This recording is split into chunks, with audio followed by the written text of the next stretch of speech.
se rebaraje la situación del poder en el país peninsular. Comienza de inmediato Última Mirada. Rodrigo, ¿cómo estás? Hola Fernando, muy bien, gracias por la invitación. A ver, partamos por una cosa que quizás hasta cierto punto debiera ser algo que ya debiera estar establecido. Yo pocas veces he visto y reconozco que aquí hay un sesgo, o así creo yo que hay un sesgo histórico que pasa a través de muchos gobiernos donde los tratados internacionales en general no eran algo que se presentaran ante la ciudadanía para que la ciudadanía diera opinión, no se plebiscitaban, no se hacían consultas respecto de qué les parecía tal tratado con este o tal tratado con este otro, sino que eran cosas que se señalaban y posteriormente pasaban al Parlamento, los que tenían que ser ratificados, y finalmente uno sabía que salía una legislación aprobada respecto de un determinado tratado. Así prácticamente pasó con todos los tratados que nosotros hemos tenido. Sin embargo, en este pasa una cosa muy curiosa. De pronto tiene voces que discrepan.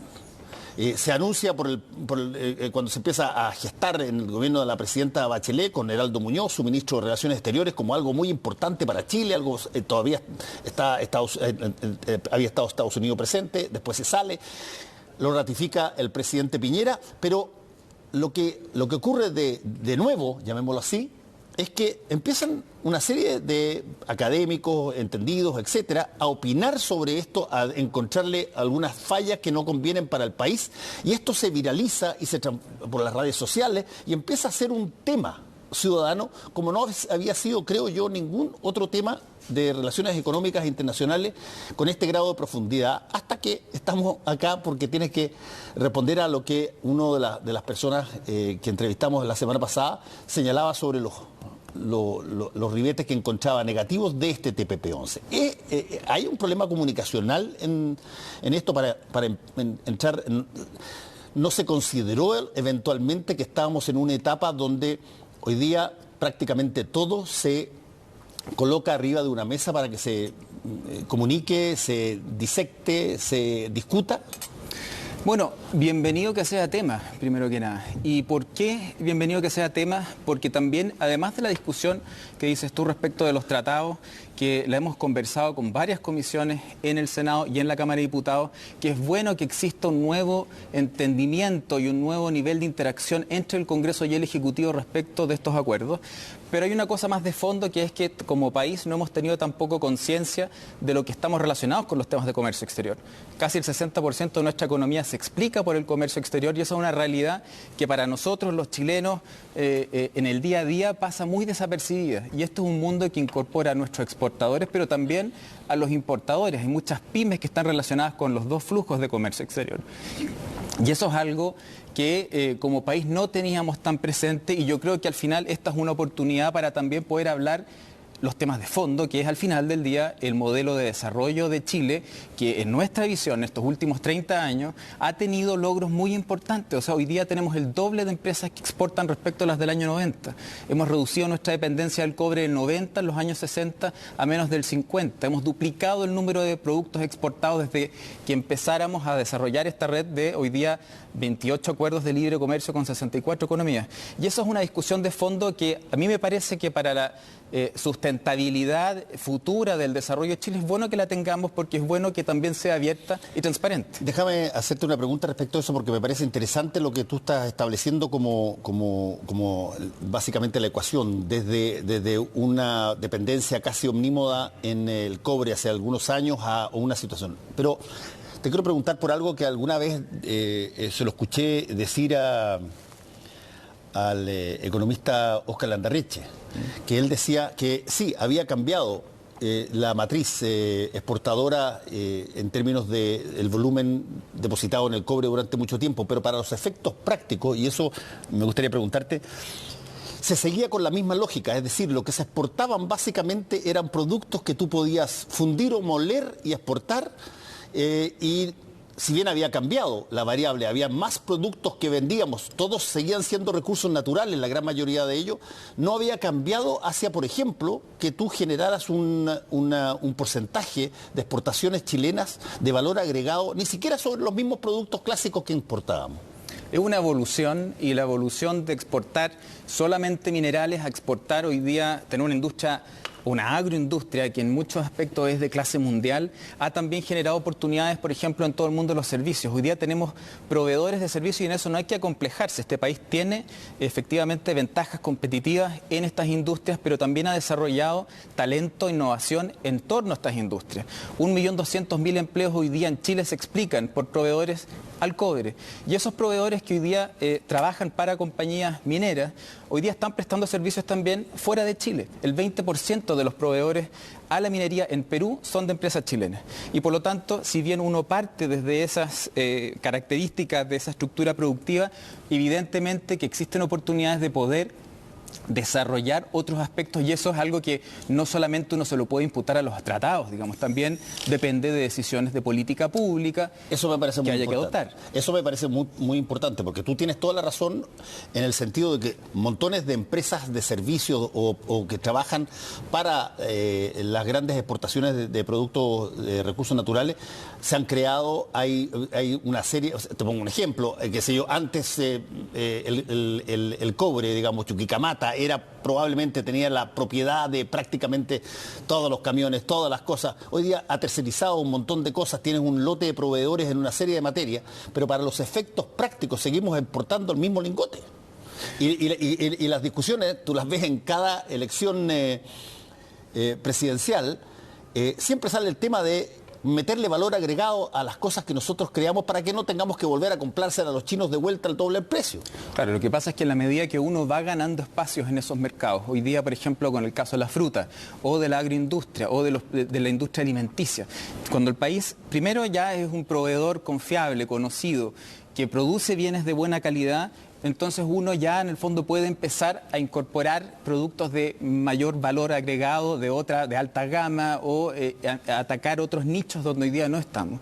Y por lo tanto hoy día, por ejemplo, hay un caso de una empresa de Talca que justamente se beneficia con el TPP-11, porque esa empresa hoy día está exportando snacks de fruta para guagua, ¿ah? Y hoy día en Japón hay una empresa que está esperando que este país apruebe o no para decidir si es que le compra a esta empresa o no. Ese es un caso pequeño, pero esa empresa, cuando que tenemos el testimonio en nuestra página, cuando dice si nosotros podemos crecer al doble, vamos a poder crecer en esta planta, generar estos empleos, y claramente eso es un producto, digamos, que no solamente estamos hablando de la manzana que cae del árbol, sino que del proveedor, del sachet, del operario, de la planta, del procesamiento de eso, y por lo tanto el sector de la agroindustria, y en eso nosotros tenemos una similaridad con Nueva Zelanda, por ejemplo. Somos muy similares en las características, en la lejanía de los mercados. Y Nueva Zelanda no tiene ni un complejo en decir nosotros somos un país desarrollado, porque justamente ellos lo dicen de una manera así como vivimos de lo que produce nuestra tierra. Y es un país que no tiene tampoco pretensiones de convertirse en algo distinto, sino que de aprovechar muy inteligentemente sus fortalezas. Y este es un país que está, de hecho, es el país más lejano en el mundo de sus mercados de destino. Y por lo tanto, las ventajas que nos dan los acuerdos comerciales para eliminar costos para nuestros exportadores son muy importantes. Sí, yo entiendo todo eso y siempre existe el ejemplo de la empresa que se creó para todo esto y me parece fantástico y creo que hay un montón de cosas que se están haciendo, pero si es que tú lo miras desde el punto de vista de, llamémoslo así, ¿qué tanto nosotros hemos creado industrias distintas, alternativas, asociadas a lo que viene en el futuro? Por ejemplo, estamos hoy día todos hablando de la robótica que va a cambiar las cosas. Toda esa robótica viene de afuera, no es una robótica que nosotros creamos, no es una robótica que nosotros tengamos, vamos a tener que cambiar las mismas cosas por compras de afuera. Tú adviertes que, por ejemplo, y volvemos al cobre, tú tienes una cantidad de cosas que nosotros consumimos que son de cobre que están hechas afuera y las importamos porque no tenemos acá una situación, y que siempre se ha hablado de eso. La pregunta al final, antes de entrar a los tratados que permiten muchas de estas cosas, ¿esta es algo que se mira con preocupación? ¿Es algo que, por ejemplo, en la Subsecretaría de Relaciones Económicas Internacionales o en el Ministerio de Relaciones se mira con algo de de decir, oye, ¿no será que hemos perdido mucho tiempo mientras otros sectores, Nueva Zelanda, como lo mencionaba, o Corea del Sur en su momento, que era prácticamente paritario con el PIB chileno, han avanzado una popularidad? ¿Tenemos tiempo para llegar o estamos ya totalmente atrasados? Bueno, hay dos temas. Uno, sí es un foco de nuestro interés, pero no solamente de la Cancillería, porque aquí, como lo decía antes, también hay un trabajo mucho también que articulado del sector público y el sector privado, de conectar en el fondo la realidad económica de los actores comerciales con lo que hacen los actores públicos. Y ahí hay un trabajo importante del Ministerio de Hacienda, que lleva también la relación con aduanas, que lleva una mesa de servicios donde participamos también el Ministerio de Economía, nosotros, para exportar servicios que justamente tiene que ver con la innovación, con que nuestros ingenieros presten servicios. Hoy día una enorme cantidad de países nos están pidiendo justamente vender servicios en el ámbito de las tecnologías, por ejemplo, para tener construcciones sísmicamente resilientes, digamos. Y así con otras industrias que hoy día pasan desapercibidas, y yo creo que por eso es tan importante tener esa conciencia de la conexión que tiene este país con el comercio exterior y de que depende su futuro en poder aprovechar esas oportunidades. Vamos al TPP-11, que es un tema. Te quiero mostrar algo de lo que dijo Hassan Akram acá respecto de justamente el TPP-11, que me imagino hay un gran interés por saber cómo ve esto la Subsecretaría de Relaciones Económicas Internacionales. Es muy triste la respuesta de la Direcon, de la ahora subsecretaría, porque demuestra una falta de honestidad total. Primero, insinúa que el tratado fue dictado por transnacionales. No insinúa, cita simplemente al experto que ellos contrataron. Entonces acá no hay ninguna invención mía. Es literalmente lo que dice el asesor Peter Clark. Entonces la palabra insinuar es muy deshonesta.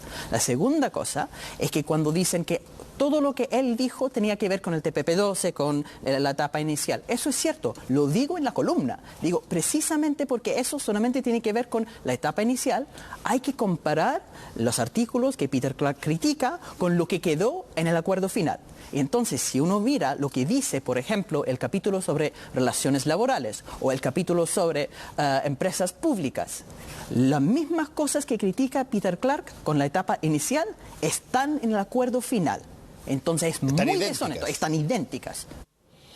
Bueno, ahí hay un punto interesante, porque una de las cosas que se ha señalado es que muchas de las cosas que se critican tenían que ver con el TPP-12 cuando estaba Estados Unidos y no con el TPP-11 que finalmente tiene un resultado. Y él incluso publicó en la respuesta a la carta que ustedes mandaron en CIPER de cómo estaba la original, cuál había sido las modificaciones y cómo quedaban en el TPP-11. Y la verdad es que hay bastantes cosas que, según lo que él cita al asesor Peter Clark, quedaron prácticamente igual en el resultado.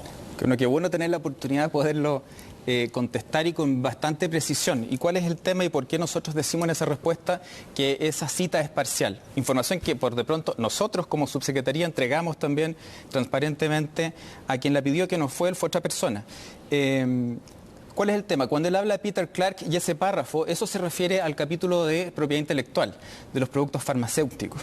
Y ese capítulo, y yo quiero en eso ser muy preciso, esa cita es del año 2012 y efectivamente se refiere a las etapas iniciales, a la propuesta original de Estados Unidos del capítulo de propiedad intelectual. Y ese capítulo sufrió muchísimos cambios después. Y de hecho, la cita a la que se refiere él, la de Peter Clark, es en relación con los productos farmacéuticos y la protección de información no divulgada. TPP, en la propuesta original de Estados Unidos, parte con una protección de 12 años. TPP-12 termina con una protección de 8 años. Y el TPP-11 termina con una protección de 5 años, que es la misma que tenemos hoy día en la ley chilena. Con los mismos plazos de protección para las patentes también. Y por lo tanto, sobre este tema, que es tremendamente sensible, porque justamente se ha dicho que este acuerdo va a permitir que los genéricos, por ejemplo, estén bloqueados y que van a subir de precio. Bueno, eso es lo que nosotros queremos precisar. Él hace una cita al 2012 respecto de un texto que ha mutado tremendamente, y cuando dice esto queda exactamente igual se refiere a empresas públicas y se refiere a los temas laborales, que tienen otra dinámica, otra lógica. Y cuando hablamos del tema laboral, hablamos de que este es un acuerdo de libre comercio.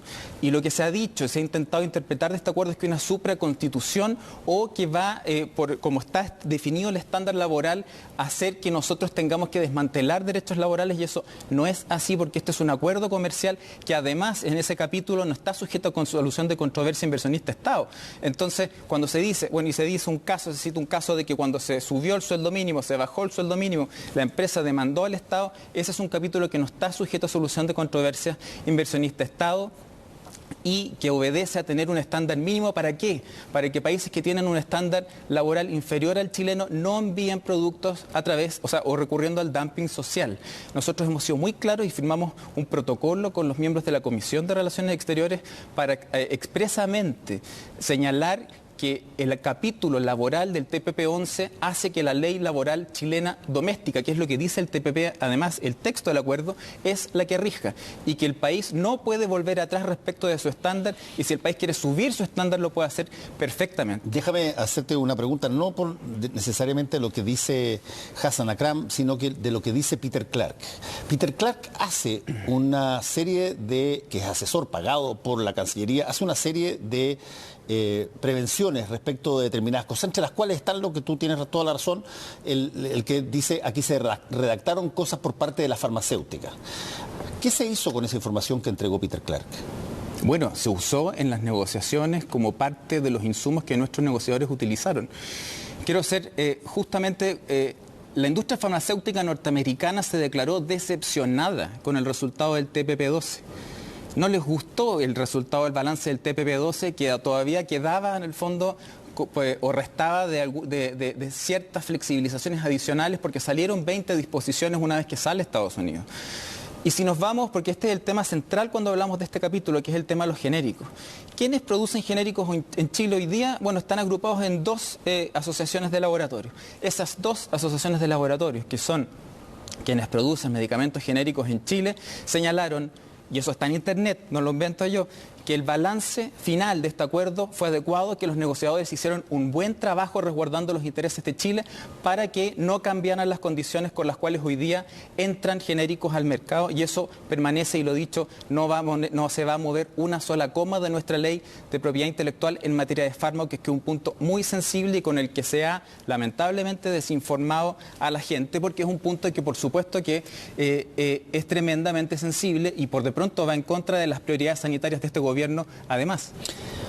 El otro punto que es interesante, que lo plantea Peter Clark y que también lo hace eco Hassan, tiene que ver con los tribunales ad hoc que este tratado tiene para resolver determinadas contingencias. Básicamente la crítica en este caso es: estos son tribunales que no son tribunales jurídicos per se, sino que son tribunales con características especiales. Muchas de las personas que forman parte de los tribunales han sido funcionarios o empleados de algunas de las grandes empresas, y que en general, a la hora de tener que resolver, se van a regir por la letra del tratado más que por las, por ejemplo, condiciones que tenga cada país respecto de los temas que se estén discutiendo.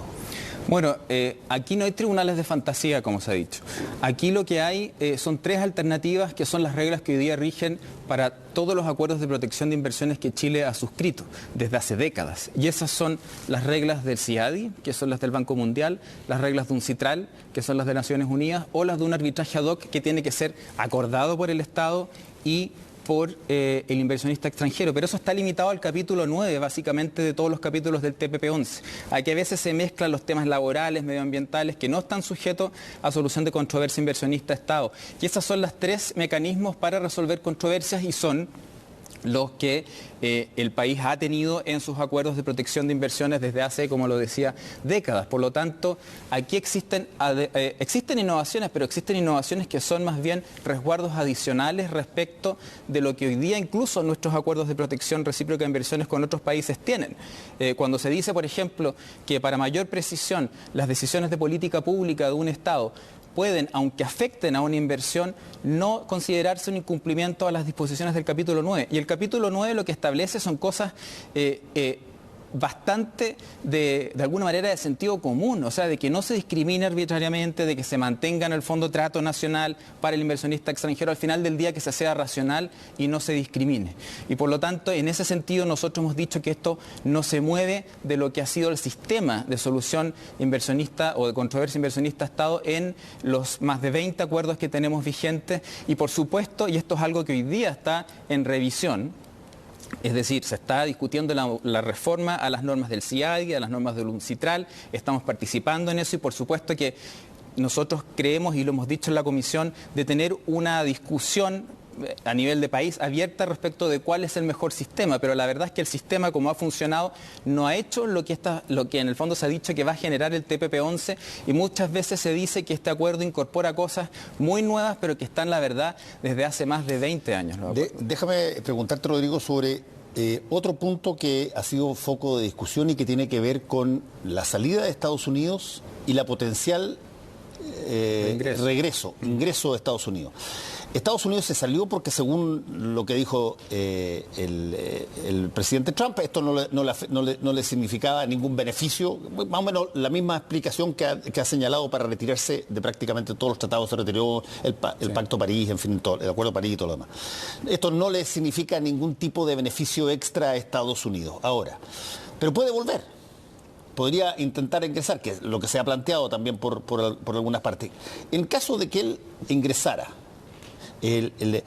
¿qué tanto las cosas que han sido acordadas ahí calzan con la visión que ha tenido Estados Unidos o qué tanto se pueden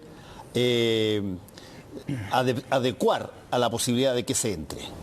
Bueno, claramente el balance, según el presidente actual de Estados Unidos, fue negativo respecto de que este acuerdo, el TPP-11, o el 12 más bien, no reflejaba los intereses y eso, bueno, va en la línea de lo que te decía, de que las farmacéuticas norteamericanas se declararon decepcionadas respecto del resultado del TPP-12 y por lo tanto...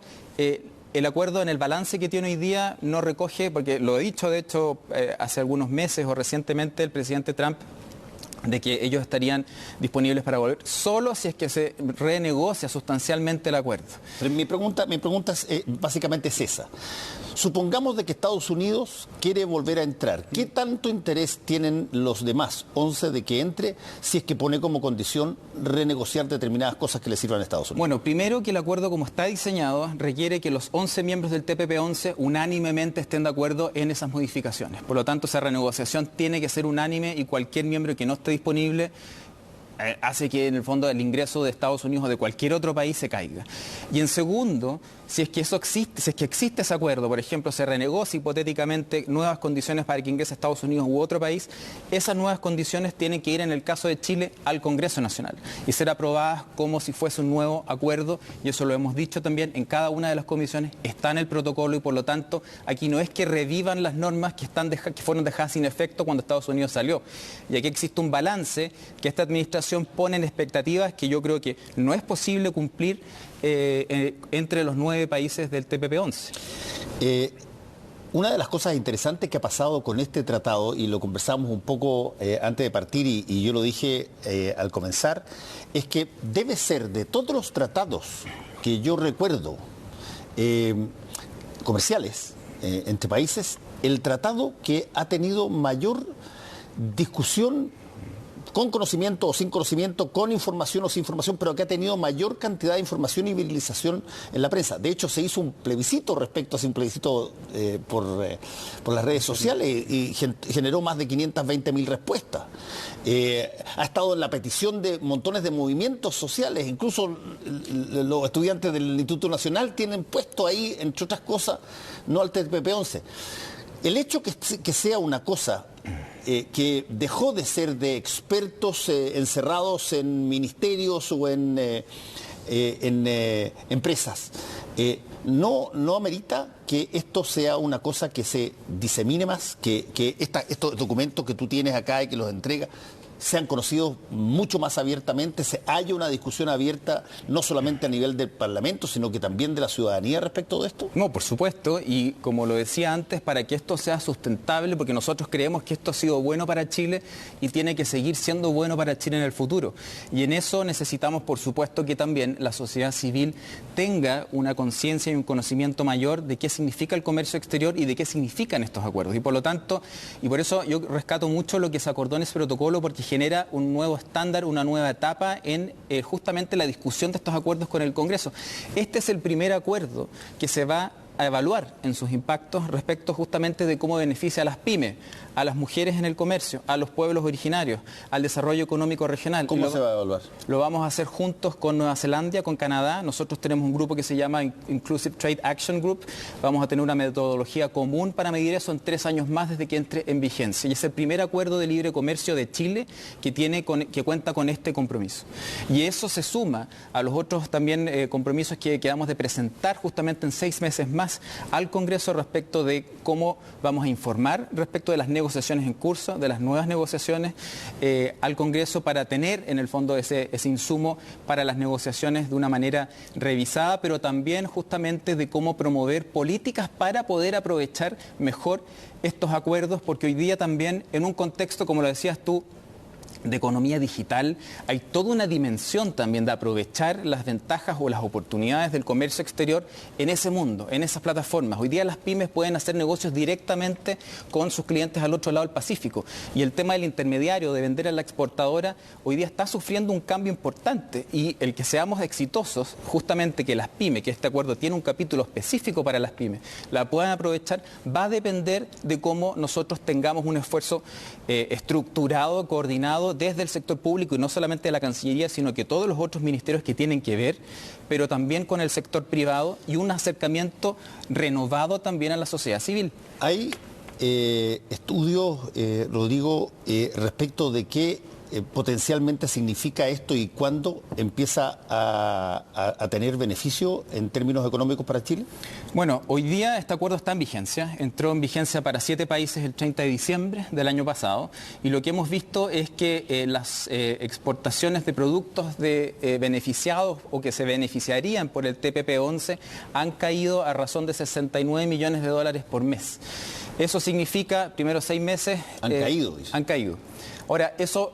se explica en el fondo, hay distintas razones. Lo que nosotros sabemos es que esas exportaciones hoy día pierden competitividad con las de Nueva Zelanda, con las de Australia, que ya están aprovechando las rebajas arancelarias del TPP-11 y que esos países han aumentado sus exportaciones a los países TPP-11 mientras nosotros bajamos. Si es que eso va a cambiar con la entrada en vigencia, bueno, eso está por verse, pero la proyección simple es que 780 millones de dólares al año en productos hoy día estarían en el fondo cayendo porque esto va a entrar en vigencia 60 días después de que se apruebe. Por lo tanto, uno podría pensar de que si el Congreso lo aprueba durante el segundo semestre, va a entrar en vigencia durante el próximo año. O sea, si es que para ponerlo en términos de meta, si es que se aprobara y se lanzara, esta caída que tú estás viendo se revertiría a partir de ¿qué fecha? El próximo año depende de cuándo se apruebe por el Congreso. Y eso es lo que nosotros queremos medir porque hoy día países como Canadá o como Nueva Zelanda han triplicado sus exportaciones a Japón. Japón es nuestro tercer destino de exportaciones en total. Y por lo tanto, cuando nosotros tenemos 1000 productos con beneficios adicionales por sobre los TLCs que tenemos con ellos, porque hoy día se dice también, tenemos ya TLCs con los 11 de los 10 del TPP-11. Entonces, ¿para qué esto?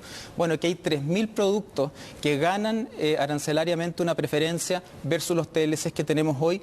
Y de esos 3000, hay 1.500 que hoy día no exportamos a la región y por lo tanto tenemos un potencial de crecimiento importante cuando además enfrentamos una presión competitiva porque somos el país más lejano de sus mercados de destino y eso por supuesto que nos hace más caro y menos competitivo. Rodrigo Yáñez, muchas gracias por haber estado con nosotros y bueno, vamos a estar atentos porque como dije, creo yo que es una de las primeras instancias, y está empezando esta discusión, en que un tratado que desde que yo recuerde, que ha tenido el grado de difusión pública a nivel de redes y a nivel de personas, y a nivel de academia y a nivel de personas comunes y corrientes, y que eventualmente, me imagino, va a continuar hasta que se promulgue definitivamente, si es que se ocurre aquello. Y es un trabajo continuo, ¿eh? Esto no se acaba con la aprobación de los tratados, sino que efectivamente en generar una nueva etapa en materia de involucramiento de la sociedad ¿Cuándo civil. se vota, sabes tú? Eso depende del Congreso. Fue aprobado hoy por la Comisión de Hacienda y las próximas semanas debiese seguir su avance en el Congreso. La próxima semana es regional, así que las próximas semanas vamos a tener noticias del Congreso. Muchas gracias, Rodrigo. Gracias, Fernando. Volvemos en un ratito.